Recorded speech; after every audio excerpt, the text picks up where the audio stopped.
We are just days away from the second Democratic debate on CBS News. Hillary Clinton still has a commanding lead in the polls.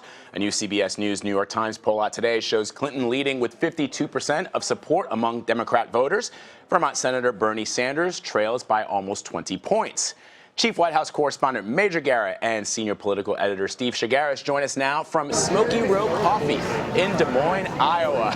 I wish I was there with you guys. Major, let me get straight to you and ask you, while you're eating there with your mouth full, what do you make of the latest poll? That poll reflects the dynamic about this debate on Saturday. Hillary Clinton has and has created for herself a commanding lead. Is it commanding enough to suggest to all Democratic primary and caucus voters this race is essentially over? No, but it's close. And so the dynamic on stage Saturday will be for Bernie Sanders and Martin O'Malley to try to change the focus of this race, the conversation of this race, and convince likely voters here in Iowa and elsewhere that this race isn't over, that Hillary Clinton can be beaten, and more importantly, should be beaten. You know, Steve, it's interesting. Early in this race, we saw Bernie Sanders saying that he really wasn't going to attack Secretary Clinton. But in the last couple of days, as his numbers have fallen, we've seen him step up some of those attacks, some of those criticisms of the former Secretary of State. Is that what he is going to need to do to close that gap? Well, that's what we're going to be watching very closely. He's clearly uncomfortable in that role. He's saying things. There was a quote he had last week where he said, "I disagree with her on everything," and then he had to sort of back off of that. He's not naturally a negative campaigner. He's never really done it. And so watching him try to turn into really, you know, the underdog here, and how is he going to knock Hillary down a peg, that's going to be interesting to watch during the debate. He's obviously going to try to draw contrasts on issues that he has been already on trade, on Wall Street reform, on education costs, and you know,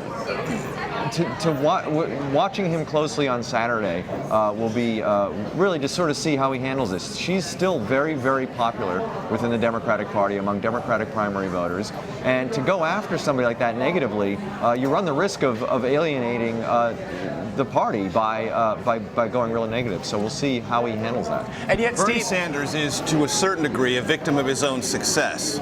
Because he staked out positions that Hillary Clinton felt that she had to move to during the course of this conversation, she has pulled herself closer to Bernie Sanders on policy. So Bernie Sanders has succeeded in moving Hillary Clinton farther away from where she originally was on some of these issues, and that's worked to his disadvantage. It's worked maybe to the advantage of the party and its progressive instincts at the moment, but it's hurt Bernie Sanders. And one of the fascinating things to watch Saturday will be to what degree do Bernie Sanders and Martin O'Malley allege that Hillary Clinton is not really authentic about these new positions, that they were there first, that they were originalists on some of these things. Hillary Clinton is therefore moved inauthentically to these positions. Because if O'Malley and Sanders go down that road, they'll create an interesting conversation in the Democratic Party, but they will also be making the central case, whoever the Republican nominee will make in the general election,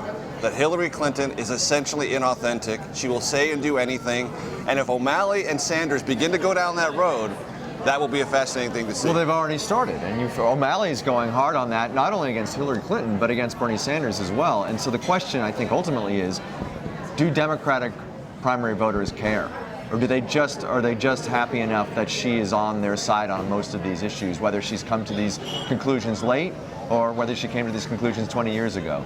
That's going to be the ultimate question, is do Democratic primary voters actually care? And to borrow a line from Jeb Bush at the debate, when the question was about immigration, he said, you know, they're doing high fives at the Hillary Clinton campaign during some parts of that conversation on the debate stage. If there is a lot of conversation Saturday about Hillary Clinton saying, doing anything to be the nominee, there'll be high fives, if not at the RNC, among other Republicans, because that is going to be, whoever the nominee is, one of the central arguments against Hillary Clinton. Let me ask you guys to opine on the fact, though, that Bernie Sanders is leading Secretary Clinton amongst 18 to 45-year-olds. So talk amongst yourself and explain to our viewers why that youth vote may be important, may give Bernie that boost. Well, the youth vote matters. It matters less than we sort of give it credit for. There was this sort of false assumption that Barack Obama dramatically, unbelievably increased the youth vote in 2008. He did not. He increased it a little bit. He also increased a lot of other voters, and that was especially true here in the Iowa caucuses. Every experienced political practitioner will tell you youthful enthusiasm is great. It is also not bankable. Why? Because you young voters don't have a history. And every political party and every experienced political campaign wants to identify voters with actual history voting. And youthful energy can be translated into that. And when you do it, you do add value to your campaign, no question about it.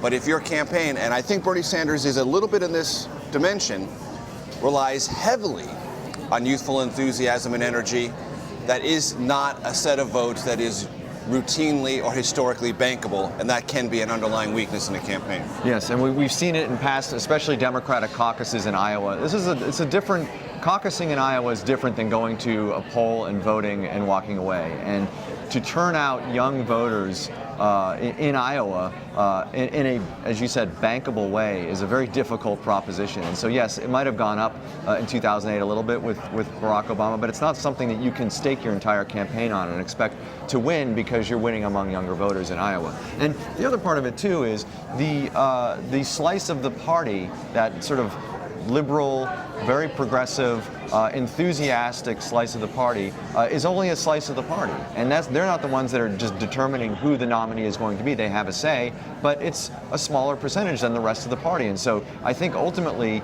the sign is who's winning among older voters? Because those are the people that are going to go, and they're going to go caucus, and they're going to go vote.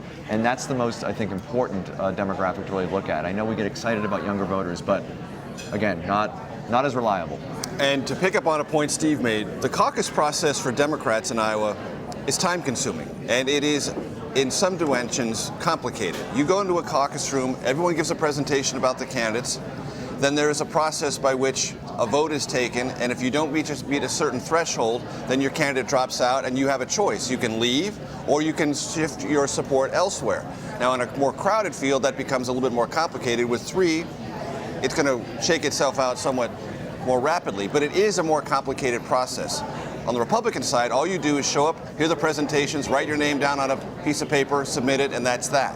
It's more elaborate in the Democratic side, and so experience with that process, familiarity with that process, comfortability with that process does matter. And those people, familiar, comfortable, willing, tend to be older voters. And that is going to be what a lot of people are watching. I got to ask you guys, Smokey Row Coffee looks great, but it's lunchtime there. You guys are having cinnamon rolls? Major, you're really tucking in, too. Yeah, I'm blaming Arden Fari, producer, for that one. He dropped these cinnamon rolls, which are amazing looking.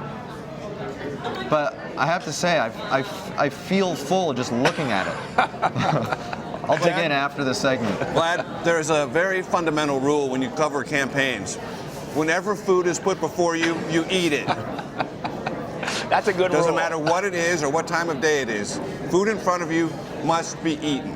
And there we are. And that was a preview, hopefully, of the what you guys will be doing all weekend as you prepare for this debate on Saturday, which will be right here on CBSN and on CBS News. Thank you both very much from Smokey Row Coffee.